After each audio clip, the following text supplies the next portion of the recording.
This week, Brian O. from FIS Global is with us to discuss merchant-specific tokenization. The show format's going to be different for the next 2 months. Every week, we'll have one new interview for the first segment, but for the two following segments, we'll be rebroadcasting interviews that we recorded at RSAC Conference 2026. And we'll be sharing 4 of these interviews today. The first one is The Making of Midnight in the War Room with Mickey Bresman from Semperis. Why Passkeys are ready for prime time in modern banking, Ashish Jain from OneSpan. Securing AI agents, managing runtime risk in enterprise AI systems, Jimmy White from F5. AI security inflection point, hybrid browser security and data compliance from Thyaga Vasudevan from SkyHigh Security. All that and more on this episode of Enterprise Security Weekly. This is a Security Weekly production for security professionals by security professionals. Please visit securityweekly.com/subscribe to subscribe to all the shows on our network. It's the show where we talk security vendors and aren't afraid to name names. It's Enterprise Security Weekly. In today's threat landscape, cyber attacks move fast, and security gaps, siloed tools, and slow response can turn small incidents into major breaches. That's why organizations need a proactive, unified defense from a single, trusted partner.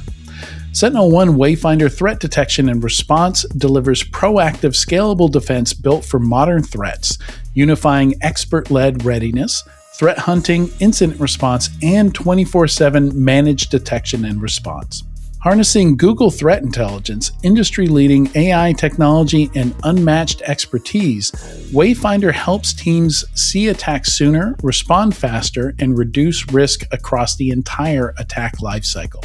Ready to stop attacks and accelerate response? Learn more at securityweekly.com/SentinelOne Wayfinder, where threat intelligence, AI, and human expertise deliver true cyber resilience.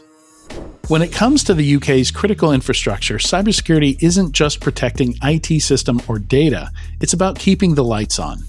Airbus Protect specializes in OT security, shielding the industrial systems that power our transport, utilities, and government. With UK national security clearances, they provide a sovereign-first approach that most providers can't match. They bridge the gap between complex engineering and modern digital threats. Secure your operations with a partner who understands the high stakes of British industry. Speak to their experts at securityweekly.com/Airbus Protect. That's securityweekly.com/Airbus Protect. Welcome to Enterprise Security Weekly and happy National DIY Day. This is episode 453, recorded on Thursday, April 2nd, 2026. I'm your host, Adrian Sanabria, and joining me today is the Dean of Data Science, the Knight of Neurodiversity, the Watcher of Data Center Waste, Jackie McGuire. How are you doing, Jackie? Hello. I'm fantastic. I'm glad to be back in action.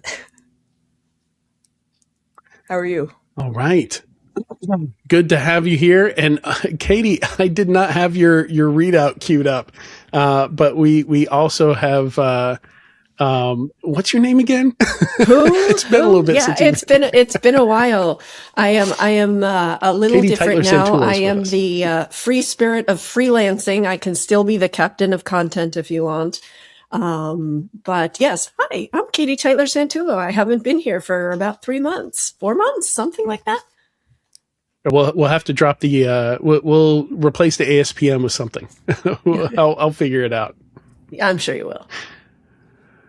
All right. So today's topic is merchant-specific tokenization, which might seem like kind of a 180 or a right turn from not a 180. Probably a right turn is the appropriate metaphor there for topics with us, but it's really not, and we'll get to that. We'll get to how that factors in. So we're excited to have Brian O with us today. He's the head of product for identity fraud and account opening at FIS Global. Welcome to the show, Brian. Glad to be here. Thanks for having me. Absolutely. Most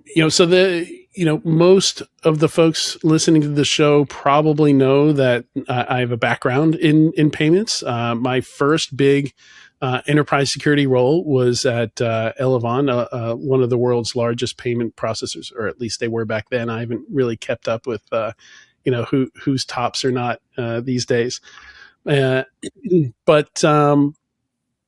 But yeah, this conversation made a lot of sense to me as I was kind of reading through what's happening in fraud today. And I kind of feel like maybe the cybersecurity industry is a little bit out of touch with what's going on there. At one point in time, all data breaches were payment data thefts, right? Like that was the thing. That was the thing cyber criminals were after, were credit cards that they could sell in the black market, or, they could at least, maybe buy iPhones with and then resell the iPhones and, Right. Extract some kind of value out of. And the last two big ones that I remember were Target and Home Depot.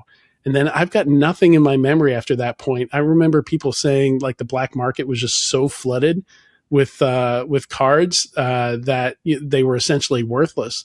But that's a very temporary thing. So, Brian, it's not like that stopped, right? No, not at all. At that point, just because we stopped hearing about it, right? Right. Just because you stop hearing about something doesn't mean it goes away, right? It is very rampant still, and it's one of those things where because people forget about it, they lower their guards, and when you lower your guards, and you mix in, different businesses today are trying to find different ways to really drive more repeat customers and more spend. And so a lot of it's always going to be this push and pull between how much risk am I willing to take on in order to get more spend. And then it gets to a point that it gets too high. And then they say, no, this is too much. And, usually at that point it's too late. And now you're mitigating your losses as you're trying to scramble to find what's the best way to stop the bleeding. Yeah.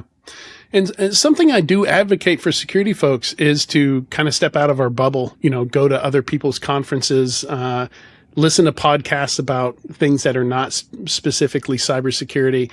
And, one of the newsletters I get is the Payments Today newsletter. And the headline for this morning is Visa targets fraud as disputes hit record, so yeah, like fraud over here, with payments is hitting records, and we're not even hearing about it in cybersecurity, even though I keep hearing from more and more of my CISO friends that they're now responsible for fraud.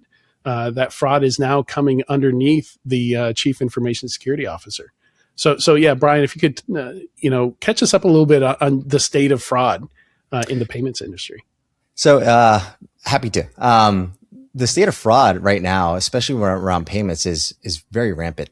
And you see a reason why a lot of folks tend to couple CISO with fraud, thinking they're one and the same. As you know, and your listeners know, that those aren't always exactly the same. They're not mutually exclusive, but they are not the same thing. It's a different lens and a different nuance of how you take a look at how to mitigate against certain fraud. And so in the payments world, we're getting more and more digital. We're trying to find more ways that, again, as I said earlier, how can I lower the cognitive dissonance and time between adding something to my cart and being able to buy something?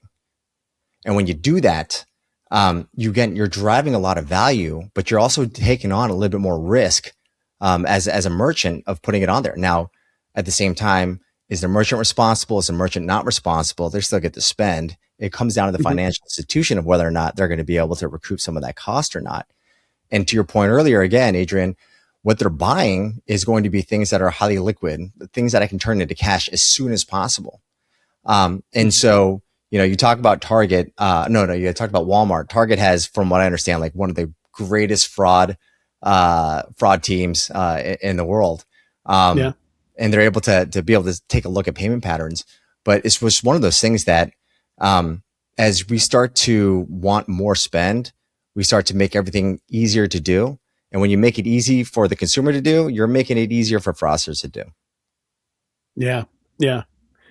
And it's, I didn't mention that, PCI had a big place in cybersecurity as well. When the PCI DSS came out, I think that was the first time we saw regulation prescribing like specific technologies like a SIM and a WAF and things like that. So we actually saw a lot of security budgets, a lot of security teams get funded because of PCI. And I think it had a big role in kind of exploding the security industry. I don't think SIMs would have been nearly as big as fast as they were without PCI there.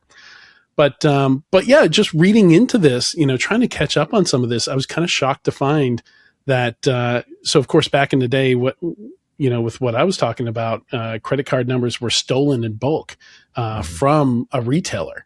But today, I found a stat that 98% of fraud attempts are social engineering based. It's such a huge shift from what I remember. Yeah, it's the number one way. It's just easier because again, it's not about defrauding a large population within a bank, like all the banks not getting defrauded. It's always going after a certain amount. It's like a contact game. You're going to try to contact as many different individuals as possible to compromise them. Because once you got them hook, line, and sinker, it's actually not that hard. We see cases time and time again of very smart people being fooled by these fraudsters. And the advent of Gen AI has made it even harder. They're able to SIM farm. They're able to text so many different people, create spoof sites where you're entering your credentials unknowingly. There's a lot of different ways now that you can compromise your access and then compromise your payment structures from there. Yeah, I think to your point, someone in the Philippines every day tells me I have not paid a toll fee or something like that. Yeah, it's always plus 63 for whatever reason. It's always the Philippines. Sorry, yeah, Jackie, we talked a couple months ago about on Christmas Day. I went through all my devices. So as far as I know, it was and I hate to call them out, but it was a security issue at Uber because I used Uber Eats to place an order. And within 60 seconds of me placing that order, I got a phone call from somebody saying they were with Uber, and I had used a huge tip. Like I think I tipped like $40-50 because I was like, dude, if you're out driving for Uber Eats on Christmas, you deserve a good tip, right? And they called me and they read me back my order. They were basically like, we just need to verify this. And so to your point, like I'm supposed to be one of the people that really knows not to fall for this. And they were like, yeah, we just need you to confirm. And I was like, oh, it must be because of the big tip. And they're like, just read us the 6-digit code that we just text you. And it popped up, and you know how I have an Android because I'm a weirdo. And so when the text pops up from Android, it shows you the 6-digit code without all of the text. And so I just read it back, and then they were like, okay, and now we just emailed you one. And that's when the alarm bells went off. And I was like, wait a second. And I opened I opened the email, and the email obviously says, we'll never ask you for this code. And so I am like scrambling to change my Uber password and like all of that. And I still have not been able to get confirmation from anybody at Uber that they have some type of data leakage. But the speed with which they were able to get my order, call me, that like, yeah, I am one of the people that should not fall for that. And I still almost did. And, and now I think also if you think about how much cross embedding of services, so like Instagram has Uber Eats embedded into it. So if you go to, Instacart. So if you go to Instacart and you hit, I want to buy food, that's actually Uber Eats. And like, there are all these different apps, or like the Shop app, which is Shopify. Now Shop Pay is on everything. And all you need is somebody's MFA for Shop Pay, and you can buy almost anything on any website with a saved credit card. And so like, it's just crazy. Like to your point, I think like all these interconnected services, they make it so much easier for me to just buy stuff impulsively, which I do a lot, but also, a hacker needs one MFA code, and all of a sudden they have access to all of my credit cards and like 15 different interwoven apps that all talk to each other. And I think part of the problem is, at least here in the US, I'm not responsible, right? If my card gets compromised and there's some sort of weird charge, I call my credit card company and I say, this is mine, unless you can prove to me, that this was mine, and they happily take it off. And then they send me a new credit card. So it's sort of a 1-2 punch, because the consumer doesn't care that much as long as they're not responsible. And the credit card company, they care a little bit more, but their customer service team is just in the business of shutting down cards. Like I've had to fight with with credit card companies. There was one time I was at an IANS forum and somebody, it might have been the Philippines, used my card at a McDonald's, and I got a big pop-up and saying, here, please let me know if please let us know if you made this purchase. And I'm like, I'm in New Orleans, so I definitely was not in whatever Eastern country. And they said, well, we're going to shut down your credit card and send you a new one. I said, you can't do that. I'm on a business trip. Mm-hmm. And I can't get home. And they said, well, go to an ATM. I'm like, I don't even know if there's an ATM. I may not even have had my ATM card. And I said, here's the deal. I will make you a deal. Card present only transactions. And then you can replace my card in 2 days, but I need to get home. Like I need my credit card to just take a cab from the airport home. And their customer service person put up a little bit of a fight, but they're not trained in fraud. That's not their job. And so you've got this quagmire of people who are just trying to get a thing done. And that has nothing to do with the merchant getting paid. Right. And I think going on that example, you're like, well, I'm not responsible. I have 100% fraud protection. And so I'm good. If it's a debit card or if it's a credit card. I think where the impact is going to be is later down the road. It's like just sits there in the back of your head when you get that email saying like, hey, you haven't paid your bill. And you're like, what? Oh, yeah, I haven't paid my bill because I had stored my information on there. And that's what happened. And the card got, canceled. So now where else is that? So you start racking your brain. Yeah. That's where the customer experience starts to drop off. And that's where merchant tokens or token payments is beautiful. It's beautiful at that. And it's a huge value proposition for someone to use these because when, whether a merchant uses Stripe or something else, they can work with Visa, MasterCard to get onto their token system. And so when they store the credit card information, they're not storing the actual credit card number and the expiration. It goes to Visa's network. Visa then will create a digital token of that, and they'll have the key on their side. So when there is a data breach, which there's a data breach every single day, multiple times a day, you don't have to really worry about that because what will happen is Visa, MasterCard will just automatically provide a new token. And so the payments will continue to go. And that's a big value proposition for a lot of companies, especially merchants, of saying like, hey, store it with us. Don't worry about storing with us because if fraud happens, you're good to go. If someone were to steal this information from us, they can only use it at this store. Now there's a little bit of nuance there because there's replay of tokens, right? Basically, if I steal a token that's for a specific merchant, I can keep spending on that same merchant. So if it was, Target, Walmart, whatever that is, I have the replay risk of being able to buy all the gift cards and all the PlayStation 5s and be able to resell all of that stuff. But again, you still minimize the amount of risk that there is. And then for the credit card issuing company, you minimize it too because you have a relationship with that merchant. And it's not like getting gas and like losing all of that and doing all those things. But yeah, that's one of the great things about having tokens in lieu of the actual number because you're much more protected. The bank's much more protected, and the merchants have a way for you to feel much better about, especially nowadays, to store your information, knowing that it's quote unquote safe and secure. And so just to clarify for people listening, what we're calling tokens, you might see in like a consumer app called like a virtual card. But very different from the tokens back in the early PCI days. There would be tokenization systems to remove risk or scope from PCI from having the actual PAN in a database or something like that. So that was something that would only happen on like the processor, the issuer, or retailer side, that they would do just to remove the risk of having that actual credit card number in a database somewhere. But that would only be done after settlement, for payment histories or something like that. And yeah, I was a little confused when I saw tokenization here, because we used to use that to mean something different.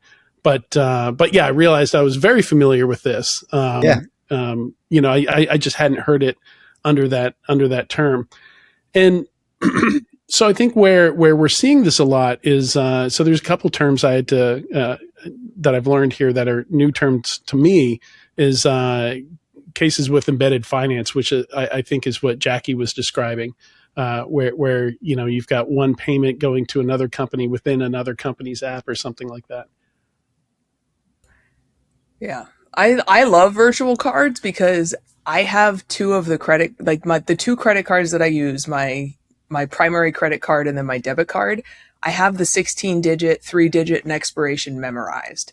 So the last time that I had to swap one of those out, it was like one of the worst things that happened in that 6 months of my life, because I think, to Brian's point, my entire life is on auto pay.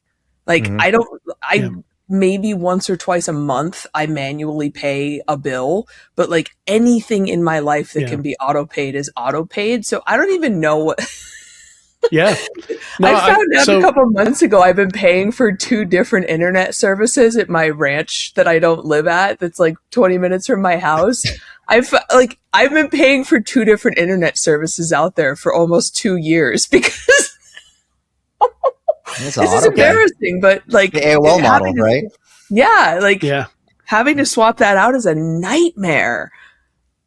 So it used to be you had to make a huge list every time your card was compromised, and I'd go through the list, and it would take days to contact everybody. I don't know that I can make that list anymore. Yeah. Yeah. Now, the last time my card was compromised, I don't remember if it was me or my husband or what, but I was like, oh, this is going to be a pain in the butt. And I talked to the credit card company, and they said, no, we got it. And I was like, oh, you're my favorite company ever. I mean, literally talking about customer experience, it saved hours and hours of contacting everybody. And they said anything that you've had on auto pay for more than whatever their particular time period was will automatically be switched. No problem. And I was like, oh, wow. I love you. Yeah. I'm never switching.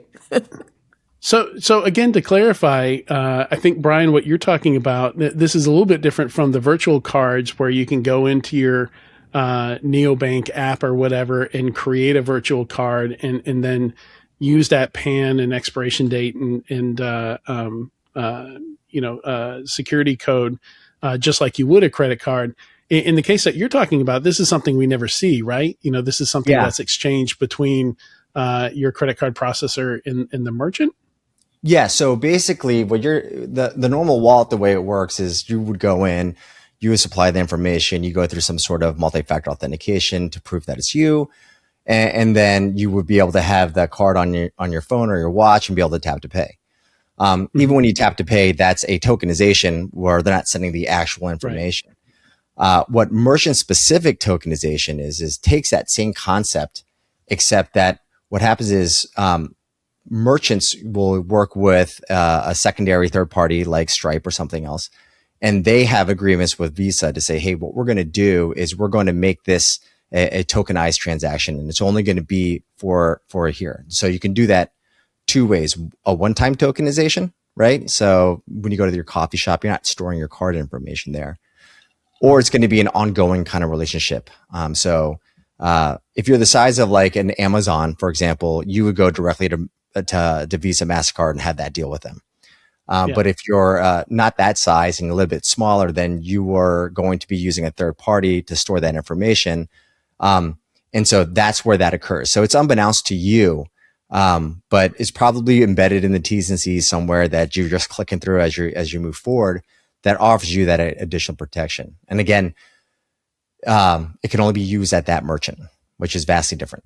And as we're talking about it, PCI wise, having tokenization, payment tokenization, dramatically reduces your PCI issues, right? Because you're not storing actual PAN. No PAN, no problems. Exactly. Exactly. That's what we used to say. Yeah. People would be like, really? If I don't have the PAN, it's not in scope? I was like, yep. And you saw the gears turning, right? You're like, oh, okay. Because PCI compliance is not fun. So, yeah, and this is something that struck me is that it's kind of like where we're moving with passwordless in that we're moving to forms of authentication where you can't really be fished out of it because you don't have it to give.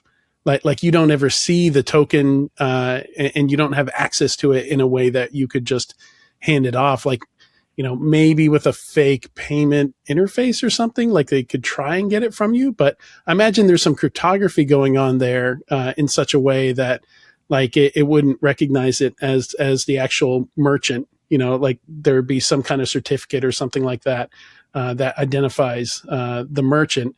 And then you do the exchange. And even if somebody captured that exchange, I don't think that gives them access to any of your payments. Again, like just probably using some public-private cryptography there.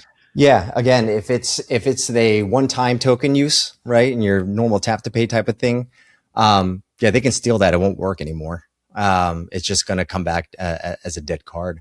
When it's the risk that you run with by storing it, again, going back, is the replay risk, that I end up getting into your vault, being able to get that information or even that token, and being able to buy things. Now I can't take it and say, oh, let me go use it at this other company or that other company, but you can use it at that same merchant over and over again. But again, it's more of a game of mitigating that risk of losing all of your money across multiple places. And then the merchants and the banks all have to work together to be able to claw that back. Yeah. And do you think this is going to become increasingly more important, as if you look at, the whole AI world, it's all APIs, right? Every single thing in the world is an API now. And so as you're, with talking about embedded finance and the fact that now we have, I hate to go back to OpenClaw, but things like that where you're like, okay, I'm going to start opening up APIs and connecting my financial information to different things. Do you think the use of tokenization will expand as that happens, because we need to kind of contain the fallout of having 1,000 API transactions flowing around, some of them between non-financial apps and financial institutions? Absolutely. I think that, as you all are aware of, zero trust goes from company to company, right? So you have varying levels of machine-to-machine communication. I think that, coupled with, more and more businesses looking to get more and more spend, you couple those two things together, and then add on top of that the external environment of all of these data breaches, right? And you're saying like, well, my money's not safe anywhere. My information's not safe anywhere. How do you get them to say, no, it's okay. You can store your pretty little card with me and then keep spending here, right? So they're gonna have to find ways to do that. And this is going to be the way. And Adrian, just like you're saying, is Passkeys, like 2-3 years ago, everyone's like, I'm not doing that. I tried it once and it broke, didn't work. I'm not going back to that thing again. But you're getting to a point where there's more and more folks wanting to use Passkeys. You're starting to see it on a lot of financial institutions. Yeah. I think tokens, obviously everyone's starting to use wallets, right? Apple Pay, Google Pay, all of those things. As that becomes more and more normal and more of the things that we do all the time, you're going to see that better, because it's a great mitigation tool from a business standpoint, but it's also a great way to drive spend. Yeah. And I think we can kind of see how fraud evolves by looking at the scams that are hitting us, that are getting texted and emailed to us. The fact that they're going after individuals now and using social engineering tells me that going after the retailers, going after the processors isn't working. So I found, like, as we fix things, as we improve security of things in one area, we're pushing criminals down a different path. Correct. So I think it's interesting that we can kind of see how that flows in the fact that we are individually, like we each have a story about getting hit with one of these. I don't get the text ones at all really anymore, and I'm wondering, like, I'm kind of offended that scammers might think I'm broke. I'll fix that real quick. I'll sign as soon as we wrap this up. I'll sign you up for something so you feel better. No, because I noticed that the volume has dropped off, and I'm like, oh man, like, did a word go out to some like darknet forum that like I'm broke and they shouldn't try? No, she's been double spending on TV on internet, at a ranch. Yeah, she's done. She's cooked. No, you're also seeing a lot of more technology, good and bad. To your point, Adrian, is Apple and Android both, and I guarantee you Android did it first, is able to filter out a lot of spam calls, a lot of spam texts. And what you're seeing now that folks are slowly moving away from one-time PIN. Another thing that's going to drive away from one-time PIN is that a lot of these PINs could just be like, unless they're verified PIN numbers, they'll just kind of get shoved into like the quote unquote spam folder of those things. So yeah, it's going to be in a weird spot where we're on this precipice of accelerating much faster into technology. And then we're going to see like a small pullback, in my opinion, as we start to see more and more, Adrian, to your point of compromises.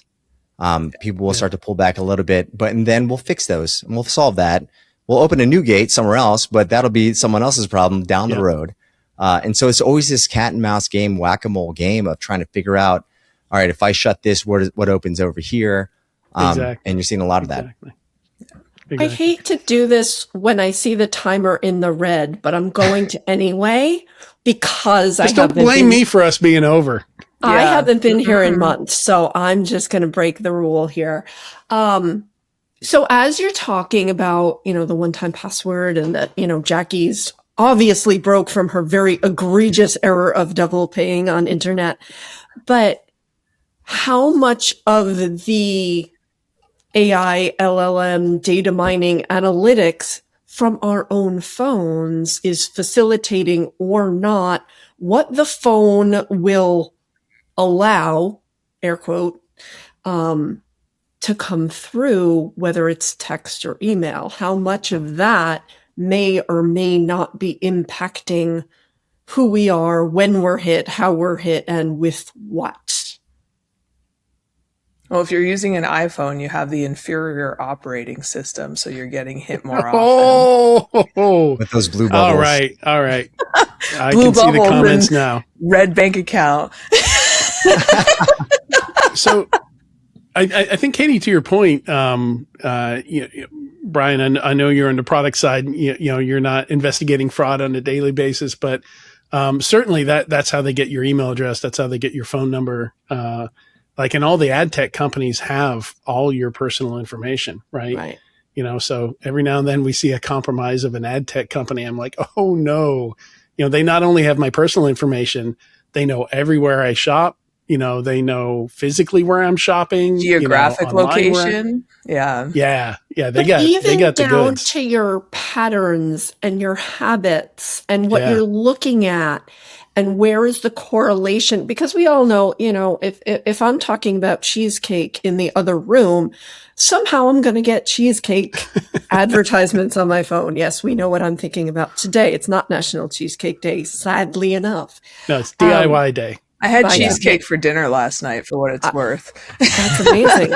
But no, I mean, we all know that if we're, doing something online, all of a sudden you get ads and this, and if it's our phone, I'm just wondering how much that's impacting what is coming at us because of who's looking at the data and where they're getting it and from what sources. And obviously the operating system we're on matters, and obviously the browsers we're using matters, and who has access to that. But maybe, Jackie, it's not because of this very hefty internet bill. Maybe it's because of what else you're looking at on the phone that you're not getting. You know what was interesting that you just made me remember is I started paying probably 6 to 9 months ago for one of the delete my information from the internet services. So I would not be surprised if the drop off and the number of scam attempts I'm getting is directly correlated with the fact that there's they can't do everything, but they can do a lot of it. Yeah, so there's significantly less of my information floating around on the internet for people to use. And at the same time, it's always a give and take, right? So the device is actually opening you up to more things. At the same time, here at FIS, we've accepted that and harnessed it and taken it in a more positive way. And so what we have is, again, taking a look at behavioral patterns, not of a person. I want to be very clear. It's not a human being that we're capturing. It's a user ID in a device. and being able to see, how do you type? How do you hold the phone? Are you left-handed, right-handed? Do you press hard? Do you not press hard? Are you going off the screen and on the screen, right? Being able to see that and being able to match that against patterns of known fraud, we're able to identify really quickly. You are like not who you say you are, right? So I have your device fingerprint. There's a new device fingerprint that's saying it's you, different geolocation, different true IP address, right? And the behavioral patterns are way off. They're more indicative of a bot or a fraud than they are of a human being. And being able to take that and put that into, different ways of enrolling for a digital payment is going to be the next step that has to happen, because you're starting to see a lot of fraud that way, where they get that information, they go in, and the barrier is multi-factor authentication, one-time PIN. And so all I got to do is call you, and then I get the PIN, I got the card, and I just start tapping away, start spending with my biometric of my phone, right? To as a fraudster to be able to buy things. And the more we can start to inject behavioral pattern matching is going to be more of a protection to the customer, that everyone does the same thing over and over again. You don't change the way you hold your phone, type, or anything like that. Unless you like user cut your identity thumb. behavior. Yeah. Like Unless you user cut your thumb. It'll have to relearn, and it'll probably prompt you for more multi-factor, because it's going to say, this kind of looks like it. They did pre-fill. But that is really I'm not weird. saying that's happened more than once, but if it were to happen, it does impact how you hold your phone. You should get a glove when you do the mandolin. Yeah, start wearing gloves. They have gloves for that. Yeah. Yeah. That's interesting. I didn't know that user identity behavior analytics were that detailed. Because I wrote them as a data scientist, but it was more just like behavioral patterns, not necessarily biometric patterns. So that's pretty interesting. Well, it's like biometric is a term that gets confused a lot, right? Yeah. So it's biometric in terms of like your behavioral pattern biometric. Not biometric. Like, I'm not storing facial. I think you used the term behavioral biometrics. Yep. Behavioral biometrics is what we're putting in market now. And we're already seeing great returns on that from the clients that do have it. But you just got to get it in more places. And again, once we do that, they're going to try to find another way. And then we have to, take the models and change those around a little bit. And you're already seeing that, right? Early ones were, hey, if there are straight lines, it's clearly a bot. And then now they have the bots that go, oh, I'm going to go this way. Like, you can actually see how the mouse is moving. And then with known fraud, we take a look at replays, and you see really hard presses because the fraudster's really upset at this point, and they're just smashing the submit button. And we get a kick out of that. Not just because they're being held in a dark warehouse and forced to do fraud. There's no positive side to it, right? Like, even a lot of the fraudsters are victims themselves. It's terrible. All right. That's all the time we have today. Brian, thank you so much for joining us. This was very interesting. And I think for me, coming back from RSA, a breath of fresh air to talk about something a little bit different from what we're typically talking about. So thank you for joining us today and making the time. I appreciate it. A lot of fun. Thank you. Thanks so much, Katie. Good to see you back. Good to have you back. I'm glad you asked that last question. I didn't know that either. That was really interesting. And Jackie, as always, thanks for joining us. And stick around. We'll be right back with 4 of the interviews we did at RSA last week before last, something like that. Ever feel like your network infrastructure is stuck in the past? Meet Meter, the company reimagining what it means to get and stay online. Meter delivers full-stack networking, wired, wireless, and cellular, all in one seamless, scalable, and secure solution. From hardware design and firmware to software deployment and support, Meter streamlines every part of your network while giving you all the control and transparency you need. Whether you're managing a branch office, retail stores, or a massive data center, Meter gives you performance, reliability, and the visibility you need to stay in control. Thanks to Meter for sponsoring. Go to securityweekly.com/meter to book a demo now. That's securityweekly.com/meter. METER.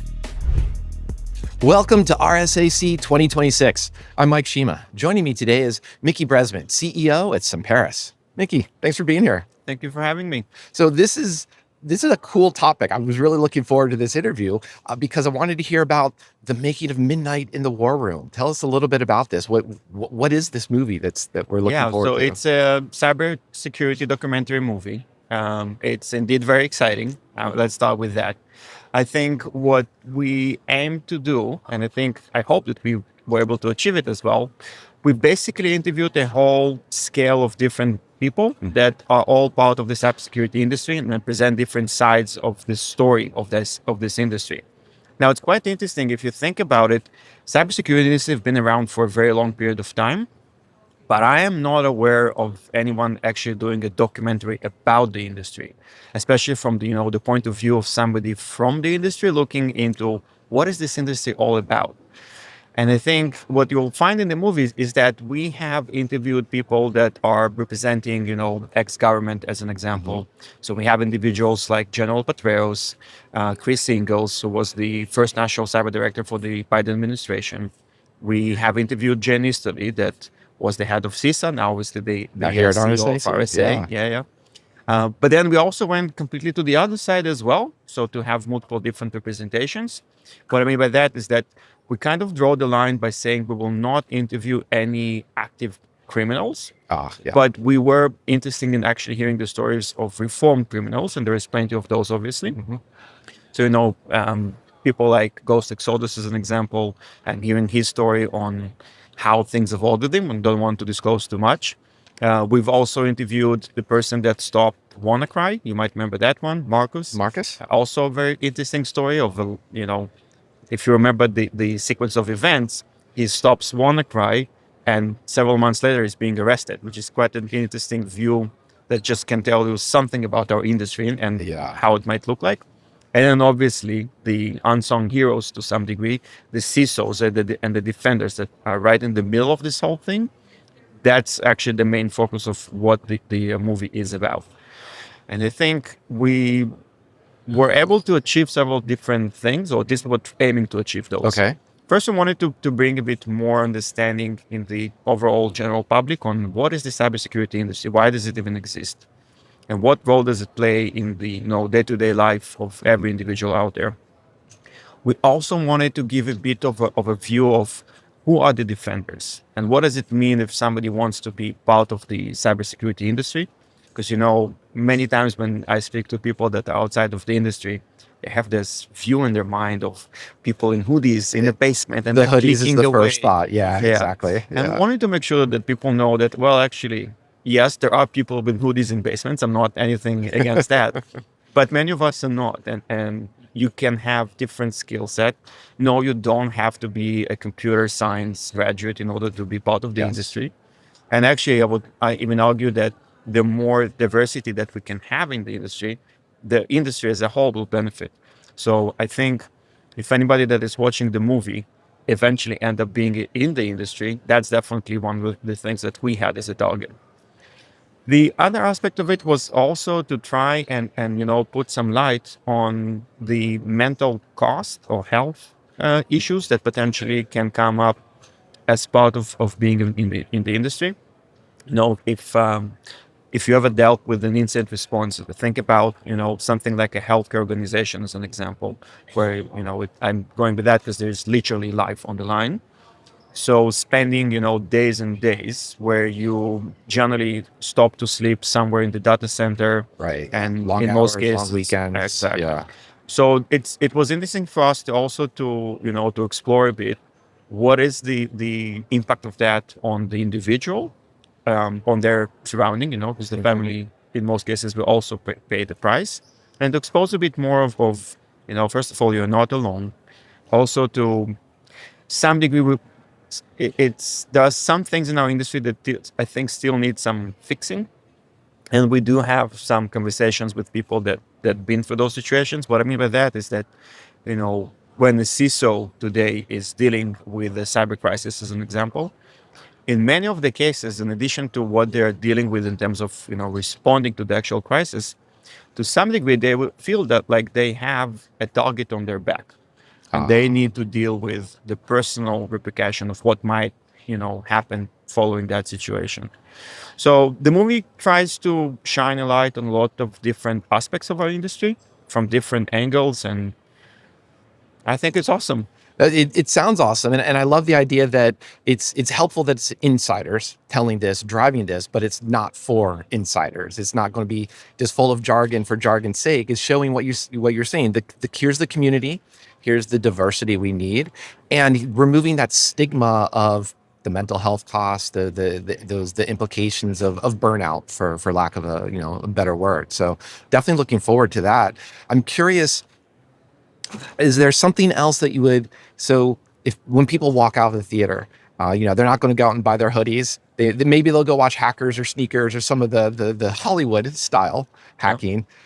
You said you want, bring more people into the community. Is there something else that you'd also just love them to appreciate as a particular message that's coming out of the movie or something like that? So I think to your point from before, several different points there, to be honest. The first one, we also think that the movie will be a very impactful and interesting for the community itself. Oh, yeah. I think the fact that you can, have CISOs, as an example, feel that they're not alone in this fight, and that actually there is a lot of respect and understanding. And I don't want to disclose too much, but some of the stories that they're sharing, go into very personal aspects of how their life actually looked like. The other side of it, I think, it's we definitely need to get more people in the industry, because we as somebody who is running a company in that space, it gets harder every year to recruit people for the type of roles that we're looking for. And I think to some degree, it also feels like the assumptions that some people have. So to your point, yes, I don't expect them to run and buy hoodies, but I do think that we would want to encourage people to think about a career in cybersecurity and not say, think, I don't have this skill set or that skill set, so I'm probably not the right person. As an example, one of the CISOs that we interview in the movie does not have any computer related background when they start in the industry. But they have a very good understanding of people. They have a very good understanding of situations, and they kind of pick up the technology aspect along the way. All this to say is that, don't limit yourself in terms of your thinking of can I or can I not be part of this industry just because you have or doesn't have a certain skill set. Yeah, and that's a wonderful message to emphasize, just because if you don't know if you've never used Kali Linux, you've never reversed a red black tree, or you've never done, you reverse engineered a Windows binary, that's probably okay, because there is such a wide variety in this industry of skills that are needed and ways to specialize as well. So that sounds to me like a great message. For sure. One of the other things I was curious about is that right now we've got 15 minutes to talk about. We're doing this live, and we only have 15 minutes of footage that's going to come out of this. I'm a little bit familiar with documentaries, and I suspect there's a little bit more than 15 minutes or 2 hours of interviews you've had. Give people a little bit of insight of what it looks like to produce a film like this. So, as somebody who's not coming from obviously the industry of movie creation, it's quite a fascinating process of understanding how this industry actually operates. But to your point, I think we have over 500 hours of interviews. And from that point, you start this process of kind of trimming and distilling until you get to something that actually can, fit less than 2 hours of a movie, because more than that, it's just very hard. And at the same time, you also want to make sure that you have not lost the narrative, you have not lost the main message that, the people that we're interviewing were trying to convey. So the whole process is quite fascinating. And I think, also getting the inputs from different people. By the way, one of the points that you made before, and I think that's why we had such a big, and positive response from the industry, people wanted to be interviewed, is because in many cases, the burnout is actually a real thing. And there is an aspect of the movie that looks on the mental, health price that people are paying, not just, when you are just in the incident, but also in the overall, managing of your day to day. We're getting to some crazy stories there. I'll give you one example that we spoke a bit about before. This individual, the company is going through a ransomware situation. And even before he knows about it, he gets an email to his personal email address with a picture of his daughter playing in the playground. And the message says, you probably should not show up to work today. And, this blend between the virtual and the physical world and how it all interconnects. And the fact that, sometimes we, as an industry, to some degree, glorifying the criminals, which is not necessarily, using a very fancy... We have fancy names for all the... you took the words right out of my mouth. 100%. So, the fact that to make sure that we do call those individuals for what they are. They effectively are criminals. They potentially are operating under nation state coverage or support. In some cases, it's actually the nation state. So there is a reason of why they're doing what they're doing. I think all of those aspects, from my point of view, is something that we really wanted for people to understand. What is the actual cost of cybercrime? Yeah. And I think too, because you've mentioned ransomware, of course, in healthcare, targeting hospitals is obviously very topical right now. Was there a particular theme about critical infrastructure, as I'll use that as the umbrella term, that kind of came out of these discussions that either emphasize just, are we getting better? Are things getting worse? How optimistic can we be about this? So critical infrastructure is definitely something that is part of the conversation. Yeah. Again, I kind of want to make sure that I'm not disclosing too much, but we all got, I think, as an industry and as a society, a very big wake-up call somewhere in 2021 when we had the Colonial Pipeline situation and, what it meant for the society. And it wasn't just necessarily, the fact that we didn't have fuel on. So what was the physical impact? I think there was a lot of psychological impact to it as well. And this, you saw people doing crazy things as a response to the fact that they may or will not have access to fuel or gas. And we saw people, I don't know if you remember the news, but people were filling gas into plastic bags, things that should not contain gas. No. So this whole impact of what can the virtual cyber world or the impact of a cyber attack do to our day-to-day life? What is it the meaning to the society? And it's not just necessarily the immediate impact of what's going to happen to us. It's also the psychological attack that we're all under because of what those criminals are doing. Now, I'm going to pivot off a very serious topic to talk about the movie. I think it's a miracle any time that a movie can get onto a big screen, because there's a lot of effort that goes into it behind the scenes. When can people see this? So we are at RSA, and there's going to be a preview and a bit about how and the behind the scenes of the movie. That is hosted later today by Jen Easterly, and there will be a very interesting panel with some of the people that are attending in the movie. And I think that's going to be awesome. The official release of the movie, the premiere, is going to be at Black Hat, and is going to have a special experience around the premiere of the movie, which means that we are probably about, at this point, 5 months out, because Black Hat is in August. Yeah. So that's when it will hit the big screen, so to speak.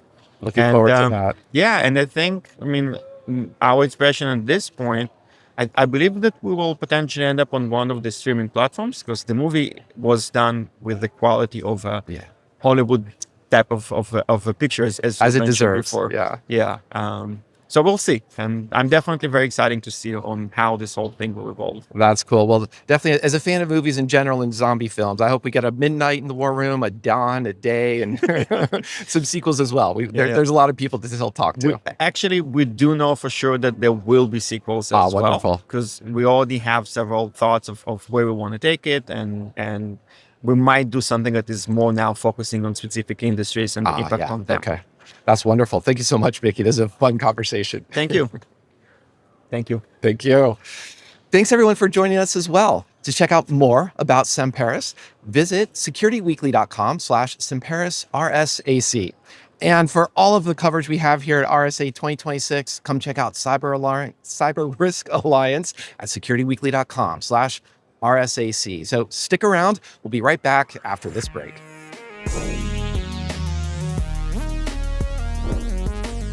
Welcome to RSAC 2026. I'm Adrian Sanabria, and joining me today is Ashish Jain, CTO at OneSpan. Thanks for joining me today. Thank you for having me. How's your show been so far? It's been great so far. Hectic back-to-back meetings. Yeah. I'm getting my steps done. Yeah, me too. Me too, definitely. All right, so today we're talking about why Passkeys, it's prime time. It's ready for banking. Yeah, I think it was maybe a year ago when I saw that Target defaulted to having you set up a Passkey when you first created an account. I was like, okay, this is going to be a thing. Like it's time. So, what were some of the barriers we had to get through to get here, right? To be able to say, okay, it's time for Passkeys. Yeah, I think over the years, there has always been a challenge in between, security and experience for the end user. Yeah. And authentication has always been in the middle of that. And at some point of time, if you think about it, login is the first touch point your end user has to your application or your services, and you're changing the behavior of the consumer. Yeah. So we had to get the things in the back right, but we also had to get the things for the end user to get it right. Yeah. So that we can ask for a change of a consumer behavior. And I think we are at a point now where we can make that happen. So I'm glad you brought that up, because one of the bits of feedback that I've heard is like some people are uncomfortable with Passkeys because they've been so behaviorally trained that there's a username and there's a password. And MFA was easy because it was just like a second password, right? Like this code on a hardware token on my phone or something like that, push off, that just felt like an additional step. But taking away a step, that feels weird. It feels unsafe to people, so is that just more training? How do we get people comfortable with using Passkeys? Yeah, so I think we have trained our end users over the years that is the behavior you have to go through. Yeah. So I won't say it's easy, but it is consistent. Yeah. And whenever it comes down to consumer rollouts, consistency generally ends up beating simplicity. Yeah. And that's what happened with passwords and SMS-based codes. But if you look at the actual data, and in fact, FIDO Alliance did something you can search for called Passkey Index Report. Mm-hmm. So one of the key metrics that you look at for authentication is the sign-in completion rate. So the number of users who show up to the login page and number of users who are able to complete the login. Mm-hmm. For a username and a password, generally, that sign-in completion rate is about 80 to 90% across the industry. Yeah. It varies on the platform. Like on the web, it's easier. On the mobile devices, a little bit harder because you have to type it in. Yeah. The sign-in completion rate for SMS is about 60 to 70%. Okay.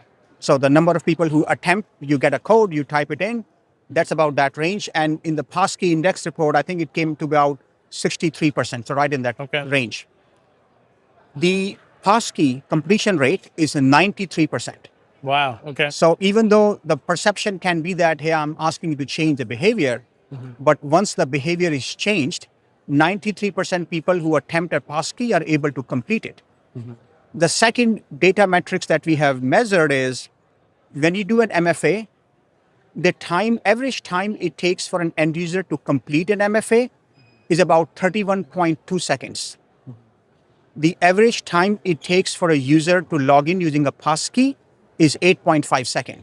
Right. So overall, from the data, we are at a point to feel very confident that the experience of the passkey is much simpler and easier. We had to get to the point that people feel this is a consistent experience across every site. I think this is particularly important in banking because like most of the applications I log into leave me logged in for weeks, months, years at a time, right? I have some kind of OAuth token that just sits in my in my browser cache somewhere and keeps me logged in. But banking, like a lot of banking still times out after 15 minutes, makes you log back in.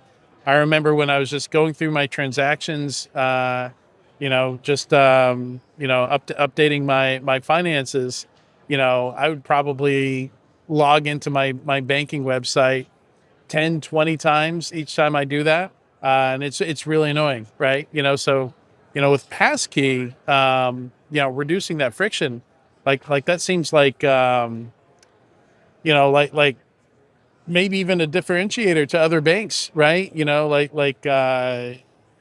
Something that people do so often, checking their balance, checking their payments, just reducing that friction. That's a lot of overhead. Yeah, and I think that's the balance that you mentioned the OAuth access token. So generally what happens is you log in, I give you an access token, and depending upon my security risk posture, I may make it to 10 minutes or I may make it to 30 right. days. Mm-hmm. And if you are a social site, maybe it's okay. For a banking.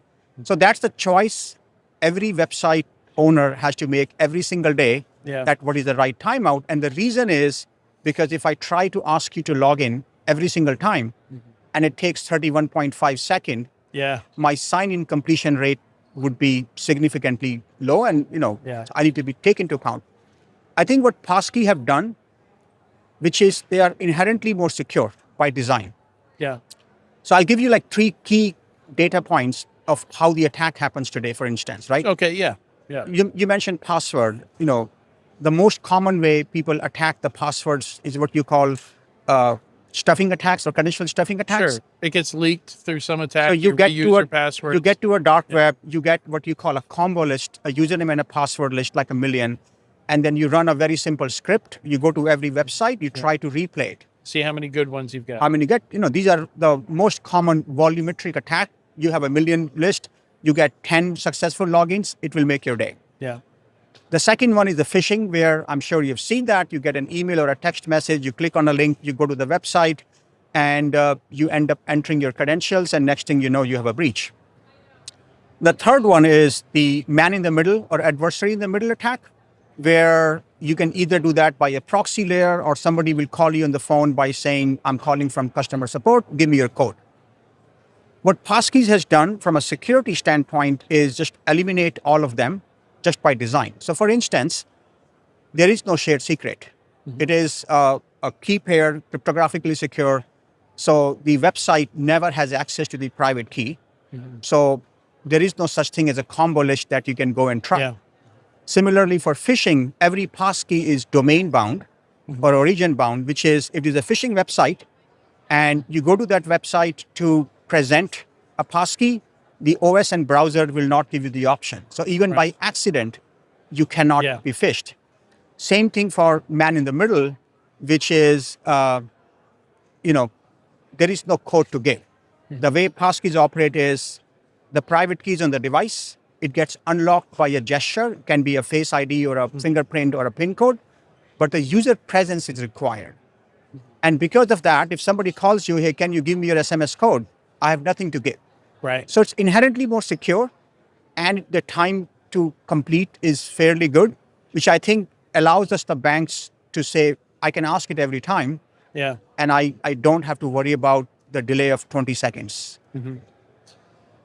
So if it's that convenient, that useful, like, is there any reason to continue using username password with MFA these days? Are there still use cases where we're going to see a long tail of, there's still going to be TOTP, there's still going to be push off, there's still going to be FIDO security keys, hardware keys? I think each of the different authentication methods that you mentioned, they have their pros and cons per se. And when you are dealing with a large consumer population, there are so many edge cases that you have to support the other method. So I think what I would say is that Passkey becomes the de facto standard, but you may still have to support a few other ones, right? Yeah. And like I mentioned, there are pros and cons. Push notification, I think it's a great experience, cost-wise effective, but then you're asking the end user to download an application on the device. Yeah. So it's an extra onboarding step. SMS, there is nothing to download. It's a very consistent experience, but we have heard of SIM swapping. Yeah. It is also expensive. Like, you pay a penny for an SMS. In some countries like Germany is expensive. In China, it's about 5 cents for an SMS. Yeah. So you have to take that cost. Plus you have something called international revenue share fraud or SMS pumping that you may have heard of, where fraudsters collude with telcos. Yeah. And then they ask you to send a message to a premium number. So there are a bunch of other issues. But having said that, when you have a large population, you need to be prepared to support more than one. Yeah. So what are banks doing to make this, I mentioned before, it's a different behavior. Yes. It's people are going to have to, again, like banks deal with 100% of the population, right? So they've got to make it easy for everybody. What are you seeing banks, like what steps do they need to take to make this move, to make this adoption? Yeah, so I think there has to be a practical consideration how a bank would embark upon the journey, if I may say that. You're not going to start with saying all population starting Monday are going to use Passkeys. So the very first thing we recommend to the bank is nail down the experience for the end user, for onboarding, for sign in, and for account recovery are the 3 main touch points. Because you are asking the user to change a behavior they have been at a very long time. So that's the first thing. The second thing we say is that don't make it an alternative choice. Let the user opt in, get them used to it, give them a chance to go back if they are not comfortable. Don't force it, like nudge it, don't force it. And once you get a little bit far ahead, then the nudge can become stronger and stronger. But on day one, don't force it. The third one is don't roll out on all the platforms all at once. So if you have have a rollout plan. If you have multiple geos, if you're a global bank, pick a location. If you have multiple platforms, pick, one of the platforms to get the metrics. I mentioned the KPI on the front end. There's also KPI on the back end. Like, is the latency working out the way you expected because it's a new protocol? Banks can decide whether they want to go web or depending upon their security posture or where they are seeing attacks. What we have found is that mobile generally makes it easier simply because the end users are more used to using a Face ID or a biometric to log into a mobile compared to an old Windows device. In some markets, there's only mobile, right? Like they don't own a laptop. Like all the banking is done through a mobile device. And at the same time, if you think about it, the population who uses the mobile are a little bit more digital native. They are a little bit more easier to adapt to the new technology because they grew up with that mindset compared to the population who has been using the web for a very long time. So banks can decide, but at the end of the day, you have to roll it out in a phased approach as compared to all at once. Yeah. And before we wrap up, your particular implementation of Passkeys, tell me more about how OneSpan does it. What differentiators do you have from the rest of the market? Yeah, absolutely. So OneSpan has been one of the very early founders or members of the FIDO board. Okay. And then we also recently acquired a company called Knock Knock Labs, which was the founding member of the FIDO. So we have years and years of experience in helping shape the spec, all the different nuances, combinations, and permutations. So from a DNA standpoint, we know the FIDO spec in and out. And you combine that with 30 years of OneSpan selling authentication software to banks. So overall, I would say we have a lot of experts in the company that can help you do that. So that's the first point. The second point is that OneSpan has always offered optionality to their customers. So today we offer OTP, we offer SMS, we offer FIDO, Passkeys, we offer UAF.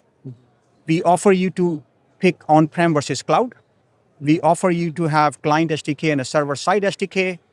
We also offer you, mobile. We also have FIDO to security keys. Again, the same spec. So we call ourselves, for instance, the same matter, the most comprehensive consumer authentication suite because we have all the options that you get to pick. And then we help you with the transition based on what you already have. Yeah. The third part is that since we have rolled it out to many customers over the last several years, we have this kind of real-time experience of deploying it in a transition fashion, both the front-end metrics, which is built into the product, and the back-end metrics around latency. We have customers who have rolled out to millions of users, and the latency requirements are very, very strict. Right. So I think the net would be that we have deep domain expertise on FIDO, we have a deep authentication expertise, and then we have a real world experience of deploying it. For the longest time, OneSpan tagline used to be that we are the authentication company. Yeah. And for 30 years, we have been calling the authentication company. Now we expanded to a few areas, mobile app protection and fraud for the banking. But that strong DNA of being the best authentication solution still is what we live for. Excellent. Ashish, thank you so much for joining me today. Love the conversation. I am ready to get rid of my passwords. I'm looking forward to it. Thank you. This is the year. Yeah. Appreciate your time. All right. To learn more about OneSpan, you can visit securityweekly.com/OneSpan RSAC. For full RSAC 2026 coverage from Cyber Risk Alliance, visit securityweekly.com/RSAC. Stick around. We'll be right back after the break with more sessions.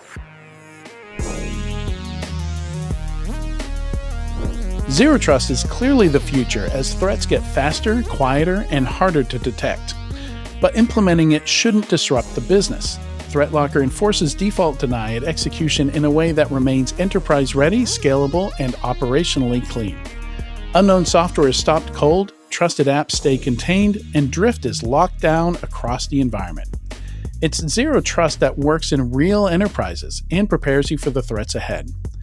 See why CISOs are adopting it at securityweekly.com/ThreatLocker.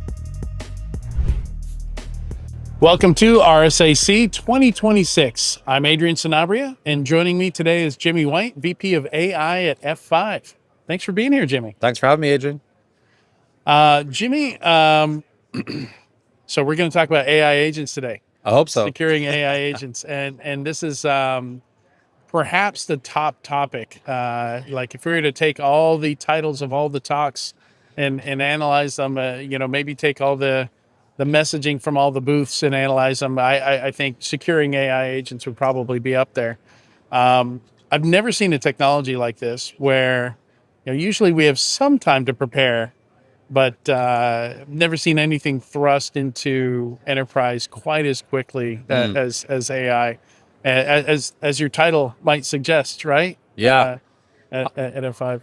I mean, 23 to 25 was like a 2-year time frame for Gen AI to go from prototype, using it, getting used to it, to production. That was 2 years. And that, at the time, if you remember, seemed like super quick. Everybody said, whoa, I've never seen adoption this fast in enterprise. Fast forward to now, agent only took 6 months to go from prototype to production. So like RSA this year, it's agent mania everywhere, right? There's a couple of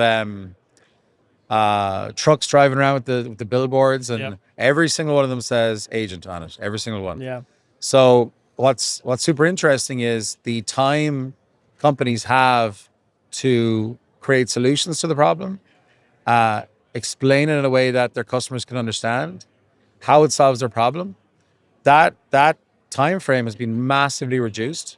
And so I think you get it right now is a lot of confusion, right? People are wondering, what problem do they have? Yeah. How do they solve it?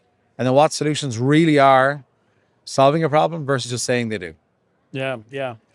And it's and there's multiple layers of problems here, right? Like the first is because it's being deployed so quick and so broadly, with some companies even mandating that you use AI technology, whether you're comfortable or familiar with it or not. It's I imagine the first big challenge, and I'm not sure if you're doing this directly or maybe one of your partnerships, which we'll talk about here, just discovering them all, finding them and figuring out what they're connected to, what data they have access to. Yeah, and so this is like a very layered problem. So discovery used to be traditionally in 2 categories. It was, what are you doing to protect your employees using SaaS tools, etc. What data, access, authorization. And then there's the other side, which is protecting the products that you actually run, right? Your customers use, right? So applications. But now you've got this in the middle piece, which is, okay, CLIs are back. Everyone thought they were gone forever, right? Now, TUIs. The Linux folks, they was never gone. Yeah, they're diehards. But it's back, and engineers are now using these which sits between both of them, right? They're technically using services like LLMs for the brain of the code generation they're doing, but they're also applications that they're building applications with these that are now running. Yeah. And so these are run by Claude Code. You can say to Claude Code, hey, run my application. So it's really blurred the lines. So from a discovery perspective, your company's going to be worried about outside in, inside out, and then this new hybrid approach, which they want to know what their engineers are building, where is it running? Is it running on their machine? Is it running on a cloud? Is it running on a staging environment? Whatever. Yeah. And how did it get there? Was it placed there by GenAI itself, or did the engineer follow the SDLC process? Yeah. And what's happening right now is there's huge confusion, right? Even engineering leaders don't know what to tell their teams to do. Yeah. Do they follow the old process? Do they embrace the new? Is it somewhere in between? Yeah, what engineer? Like Phil in finance is vibe coding a new app, and like it's interesting what you mentioned here. Like there's if you want Phil in finance to be able to build applications, he's not going to be a full stack engineer, right? So we're now starting to see AI like vibe coding platforms where the all the layers of the server layers, the database, the HA, the load balancers, all that's abstracted away from them. They don't even know it exists there. They just say, launch the application. And does it have a TLS certificate? Phil doesn't know. No. and our stance on that is Phil certainly doesn't know. Yeah. Not to say anything bad about Phil, he's a great guy. But when an agent's building something, it's too late if it's built. It's too late if it's running.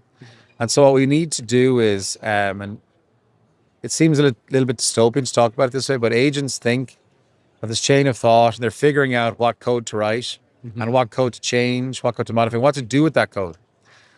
And so Phil is giving them an outcome he wants. The agent will figure out what to do, how to create that.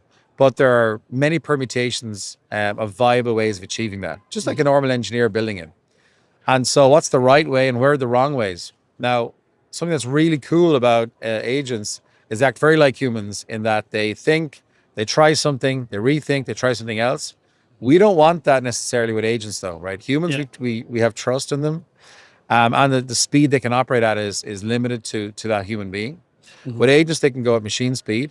And so it's critical that you police the thought, not just the action. And so understanding what the agent's planning on doing. So it's almost like a Minority Report pre-crime, right? You're trying to stop them before they do something. And then when they're going to do something wrong, if you block that, it has the same effect as a stroke for that agent, right? The agent loses the connection between its brain and its body. And so what you need to, instead of blocking it, is inject a nuanced nudge, right? A thought. Okay. So change that thought from, I'm going to create a SQL statement that doesn't have a limit, to saying, hey, remember, we need to reduce our impact on the database from a latency and in load perspective. And then it will rethink and come up with a better SQL statement. Top 1,000. Yeah, things like that, right? Yeah, it's interesting. It's so obviously you need to be in line somewhere to be able to do that sort of thing.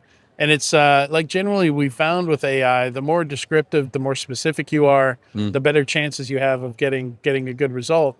But some of these people prompting these things, again, Phil, maybe Phil does need a course on prompt engineering, but he's not going to get it right 100% of the time. No. So this is something you're actually talking about doing, or actually doing, like inserting. You can walk down to the floor and see that crazy stuff in action right now. And so, one of the things I really want to get across is that the what is always important, the outcome, right? And so people are over-indexing on the what, but the how is way more important with agents. Because with a human, if you say, hey, it's warm in here, Mary, can you make it a bit cooler? Mary's not going to throw a chair through the window, right? And create some draft, right?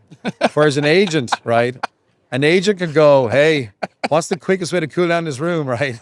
And so the how is super important, right? So that observability is critical, not just monitoring the what. I love that example.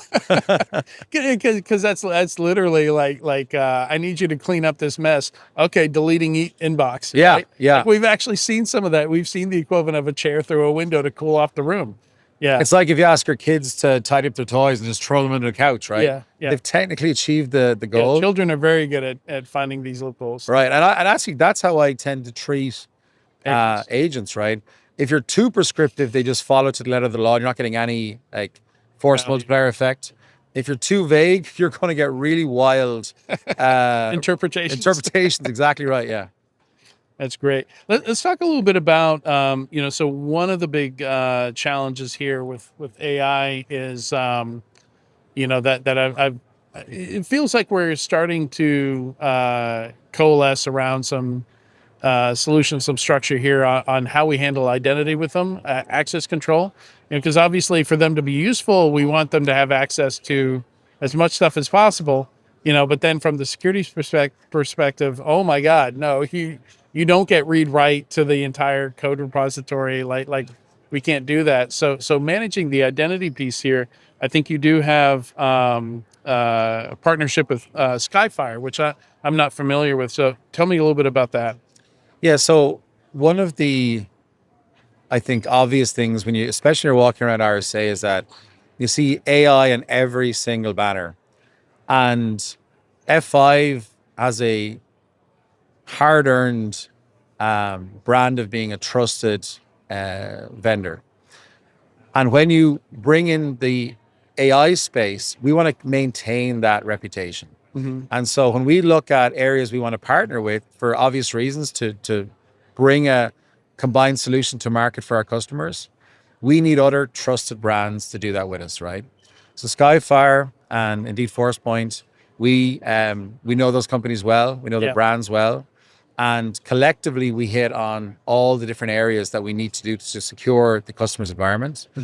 The data with ForcePoint, we've got the agent discovery and identification with Skyfire, and we've got the guardrails with AI guardrails from F5. And so when you think about those three elements, that's covering the whole ecosystem. And so a customer wants to know that, and we spoke about this before off air, data is critical, right? That data is flowing through AI into agents. Yeah. New data is being created by those agents, locally and remotely. That then is generated through a brain, an AI model protected by guardrails. And that is on an infinite loop at machine speed. And so if you don't have those three aspects covered in your security posture, you have huge blind spots. Yeah. And so that was the intention of these partnerships. It's so that we can give the full 360. And I hate that term because I know it's such buzzwordy, but that loop that keeps on going. And if you think of a company of 1,000 people, and that CEO says, we're going to be AI first, right? And we hear that a lot these days. Yeah. You've got 1,000 people, and to your point, some of those are like super used to AI. They use it in their personal lives. They're comfortable. Yeah. Some are like, oh, what is this? I don't know how to use it. And they're reticent. And then some are doing mission critical things in your company using AI for the first or second time. And so that's 1,000 new use cases day one. Yeah. And they all use data, agents, and AI. Yeah. So, as I kind of think through, like, is this the agents are already out there. We're already deploying this stuff. I was kind of shocked to see even my most conservative clients just jumped in both feet, didn't wait on security, didn't wait on legal, didn't wait on anybody. They just, they said, we need this stuff yesterday. So when we talk about trying to tug back on the reins, I think this is probably one of the toughest times in the history of security to be able to try and pump the brakes. And are we in more of an observational phase at this point? Are you seeing people actually doing some enforcement and being able to effectively put guardrails in place without getting a lot of pushback from the IT side of things? It's a good question because the answer isn't a binary. It's across the spectrum. Yeah. Even within the same company, I imagine it's all over the place. Oh, absolutely. And you've got technical teams who are not always the ones who are embracing it. They've concerns, worries. Yeah. But there's definitely that's what's unique with this is usually it's IT going off and doing stuff. It's the executives. Yeah. Right? Like IT's even kind of like a little nervous, right? Well, there's the term I use is foam AI, right? Yeah. Fear of missing out on AI, right? You've got this huge problem across the industry. But when we go to applying guardrails and taking that first step in security, it is way easier to learn how to swim in the water than it is on land, right? Yeah. If you're not in there trying things, figuring out the crawl, walk, run strategy for your organization from a security posture, to understanding what the new increased attack surface is, you are missing out. And every day you're getting further and further behind. Mm-hmm. So one of the things I always suggest to our customers is at least establish a crawl strategy. Get in the water, figure out what you can do on a small, very low risk basis so that your team become familiarized with the tooling, they learn what they're doing, and then they start gaining in confidence to say, okay, let's take on the next. Yeah. Yeah, you do. And that's what I've been advising from the beginning is like a lot of people start making assumptions. Well, AI can do this, but it can't do this. Go try it. Yeah. You know, yeah. Because often you'd be surprised. Or, you would think surely it can do this, and it absolutely fails at that. It turns out like non-deterministic doesn't work well for that use case. So you really do have to just, and why wouldn't you try it? So it's one of the more accessible, like it's, with quantum computing also around, like it's funny, like the difference between the two, like one is literally just create an account in 30 seconds you're using it, versus other technologies that are, like when big data came out, that wasn't the most accessible thing. And that's big difference here is consumers are using it, right? Like everybody's using it here. But I love the water metaphor. You definitely shouldn't practice diving on land. yeah. Without a helmet. Yeah. Even with the helmet, I wouldn't recommend it. So yeah, one of the every time I come back to San Francisco, we talk about how quickly it's advancing. I always look at Waymo as a kind of a divining rod. Mm-hmm. 2 years ago, I took a Waymo and it was very limited to where it could go. Yep. And it had humans take over every now and again. Mm-hmm. Now I've just heard the Waymos that go to the airport. Yep. Right. Well, for limited people, Oh, is it? Okay. Yeah, they're not letting me do it, but yeah, it's like a beta. Really, like they let. I don't know how many people get to, but I guess I don't use it enough to be open up to that pool. Right. But yeah. But I guess I'm excited about it. Yeah, just seeing the advancement every time, and that's in a real world, immersed in organic nature. Yeah. Right. So the amount of non-deterministic things that happen in nature, if you're looking for high entropy, nature is the answer, right? Yeah. And so in a bustling city of San Francisco, to have a car bring a human being that's precious from A to airport, that's really, really impressive. Yeah. And so then you think about every single person out there has a phone, they're all using AI. I don't know if have you seen a real LinkedIn profile in like the last 12 months? Yeah. Everyone's so beautiful right now because they're all using AI. So what's really interesting is the ubiquity is certainly there already, certainly. But now bringing it into business use cases, folks treat it differently, right? They're worried because it's their job on the line if they mess up, right? And so they're looking to their security teams to say, help me safely use this. I really want to use it. I want to embrace it. I'm used to it from at home. Yeah. But I want to make sure I can't accidentally do something that causes me to get in trouble. Yeah. Yeah. And it's tough for us to promise, but we got to try. Oh yeah. Yeah. And one of the things when we like the folks using it are trying, the security teams are trying, everyone's learning together. And that's that pace from 0 to 6 months. We've seen 0 to production, POC to production. And that's the fastest in my 20 plus years career. That's the fastest ever new technology adoption I've ever seen. Yeah. Yeah. Well, Jimmy, thank you for joining me today. Thank you. Enjoyed the discussion. To learn more about F5, you can visit securityweekly.com/F5 RSAC for full RSAC 2026 coverage from Cyber Risk Alliance. Visit securityweekly.com/RSAC. Stick around. We'll be back after the break. Thank you.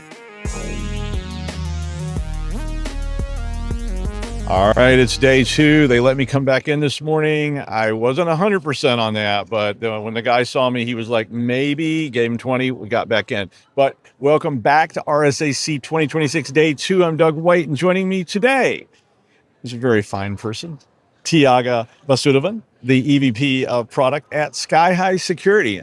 Thyaga, thank you so much for coming down here. Thank you, Doug, for having me. It's a pleasure. Yeah, it was. I get to read these things and then I go, I'd like to talk to that person because that's an interesting topic to me. And the topic that I saw, this was what I was basing things on, was AI security inflection point, hybrid browser security, and data compliance. Now, I wasn't sure where that went, but then I read some notes about it, and it was right on a thing I'm very concerned about.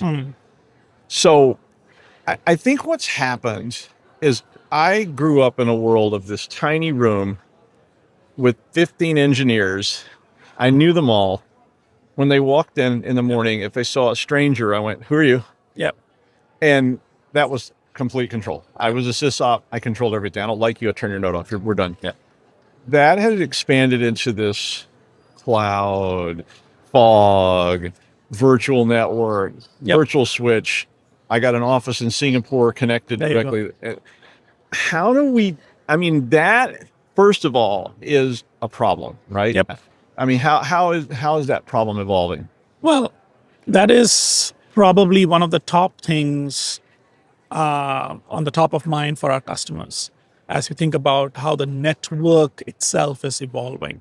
Because previously, all of your employees were coming to work in the offices, and so you had one egress point from your cloud, from your proxy that's installed on-prem, and you were able to manage the traffic and control the traffic, etc. But now, with the remote workforce coming in, you technically have as many offices as the number of employees because everybody can potentially work from home. So now you probably have to rethink the network completely.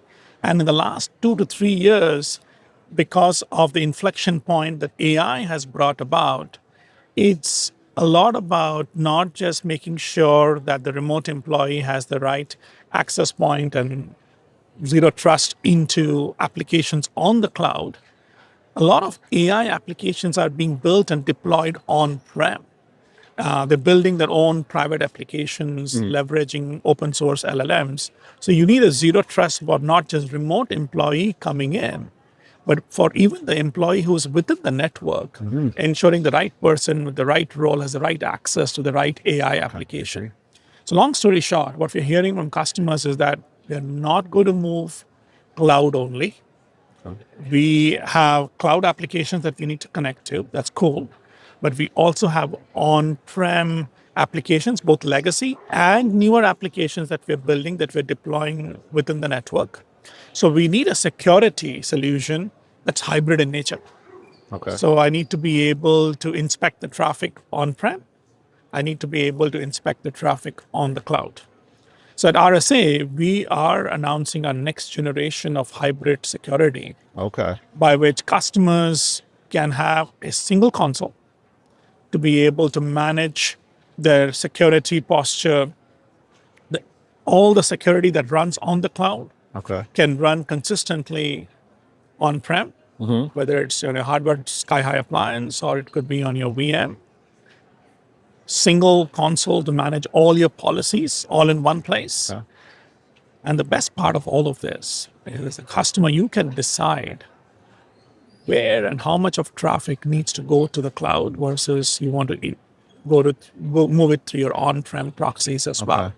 So it gives you a tremendous cost advantage versus other vendors who are only purely cloud only.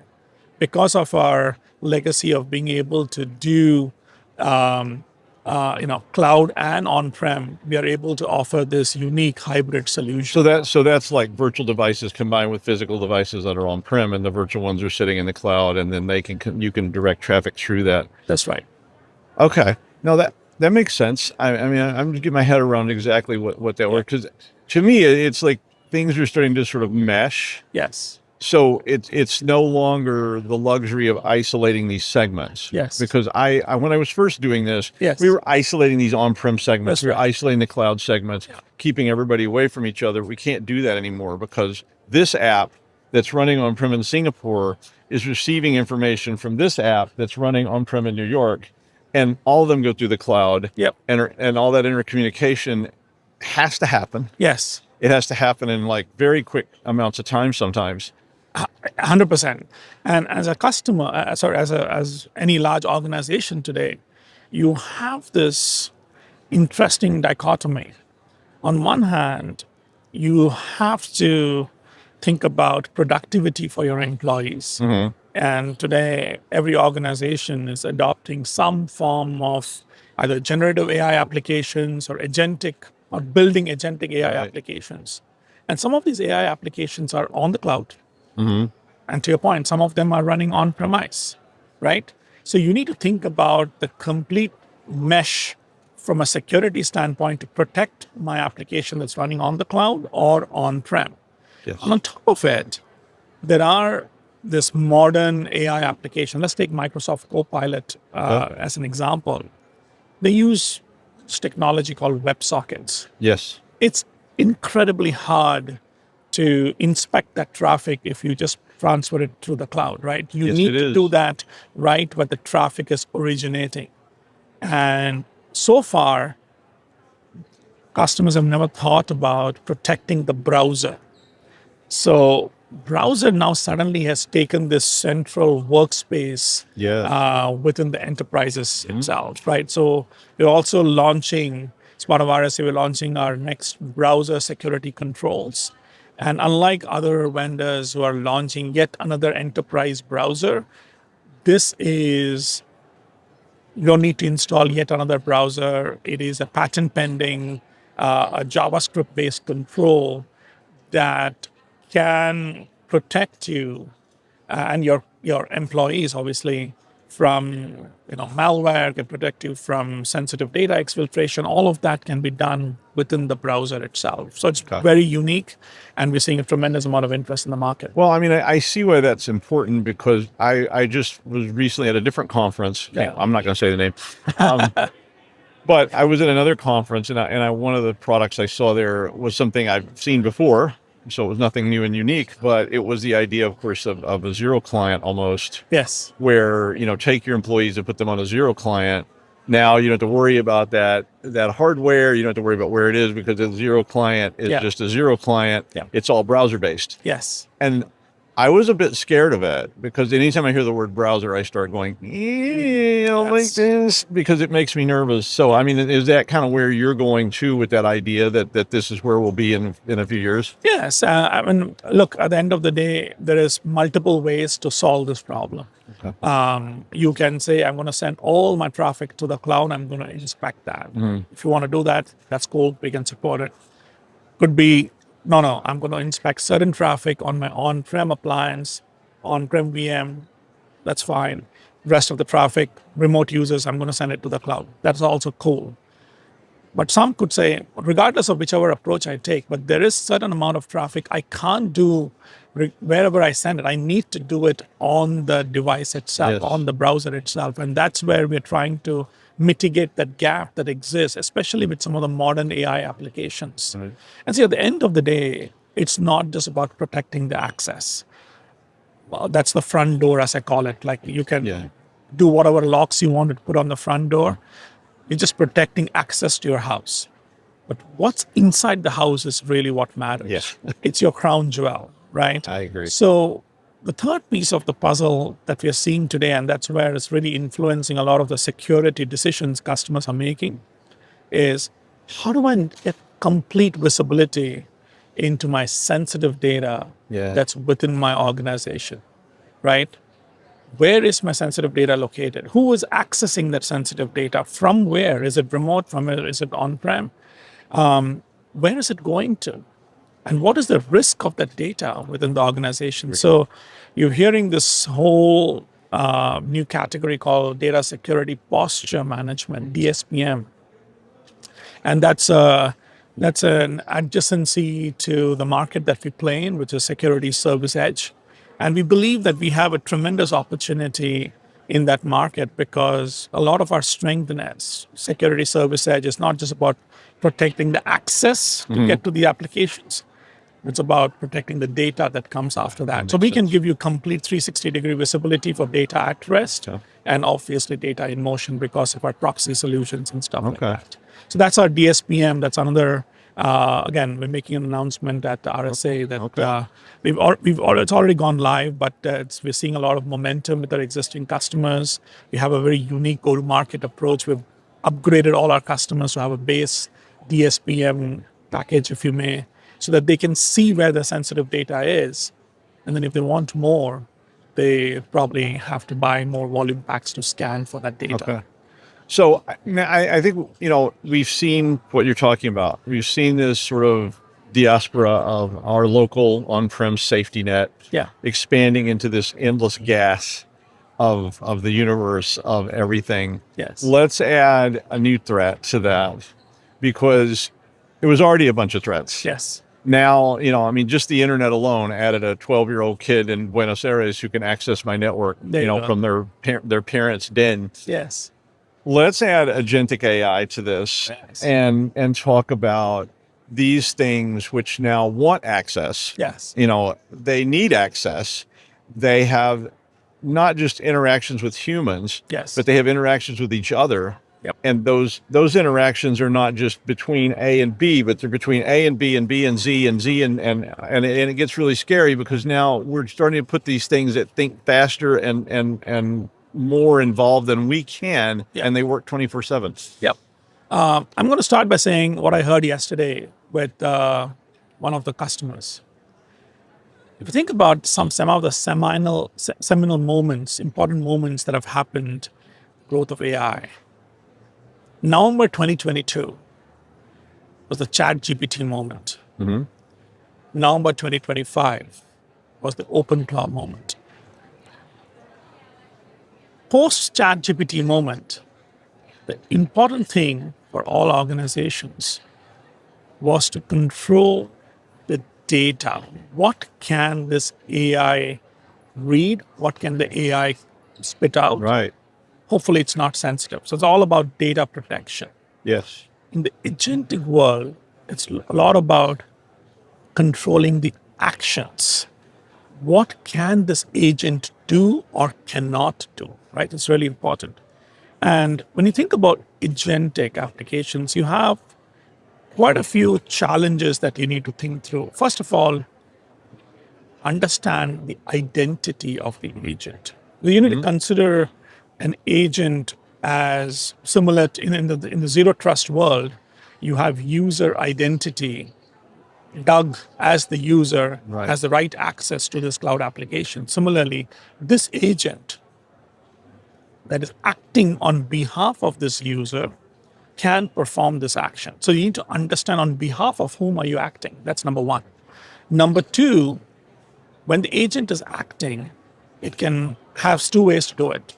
It can go directly via APIs, right, or it can go direct via MCP servers, and it can control whatever applications that it needs to connect. MPC servers scare me to death. Yes, same here. And so there are. So first of all, the first thing that with any AI application, are you allowing any of your employees to go and download rogue agentic building applications? Like, are you going to be able to download an OpenClaw kind of thing? Probably not. You want to block that. That's like the shadow AI agents, if you may. But a sanctioned agentic building application, think about maybe an Anthropic, maybe a Codex, maybe a Copilot Studio. It doesn't matter. You're building whatever you're using to build your agentic applications. So that's all sanctioned and that's all ready to run. But now comes, firstly, as I said, identity. The second part of it is when it's connecting via APIs or when it's connecting to MCP servers, what kind of data or the prompts is going through the MCP servers to these applications, right, to be able to inspect the prompts going in and also the data that's coming out. And then if that's something sensitive being returned to the agent, we want to probably block that. Right. And again, because of our inline proxy solution, we are able to do that. And then the same thing, when you're connecting via APIs and you're connecting to applications that you are not supposed to connect to, and you have higher permissions than you are not supposed to, the agent is supposed to have. There are ways in which through our CASB solution, you can have an API connectivity to these third-party applications, and you can look at what are the OAuth AI agents that are connected, and then you can accordingly take some action. So long story short, this has completely changed the threat landscape. I agree. And look, just like we are doing a lot of things to protect in this threat landscape, we are also leveraging the power of AI within our applications You as have well, to. right? Yeah. We are. And so whether or not, as a security practitioner yourself, one of the biggest things you need to deal with is false positives. Yep. So how can I leverage the power of AI and ML to eliminate false positives? So there are many examples of that we're using within our product. So all in all, AI is the top of mind for many of our customers today, whether it's generative or agentic. And we're doing everything under our capacity to help them protect against that. Well, that's good to hear, because I think we need those tools. We Yep. need capability with this, because like I say, it just keeps getting more terrifying to me, because I'm like, I don't know who that's talking to. Claude's asking me to give access to my hard Right. drive, and I'm going, dude, no. That's right. I'm like, not right now. And it's That's like, I can help you so much more if you just give me access to everything. And I'm like, no. And that's just on a personal level, let alone I'm trying to imagine that, at scale Yes. in that environment. So I'm glad you're out there working on this. Thyaga, thank you so much for joining us today from SkyHigh. If you want to learn more about SkyHigh Security, please visit securityweekly.com/SkyHigh RSAC. And for all our RSAC 2026 coverage from Cyber Risk Alliance, I hope you'll visit securityweekly.com/RSAC. And if you'll stick around, we got lots more content coming up on day 2 of RSAC.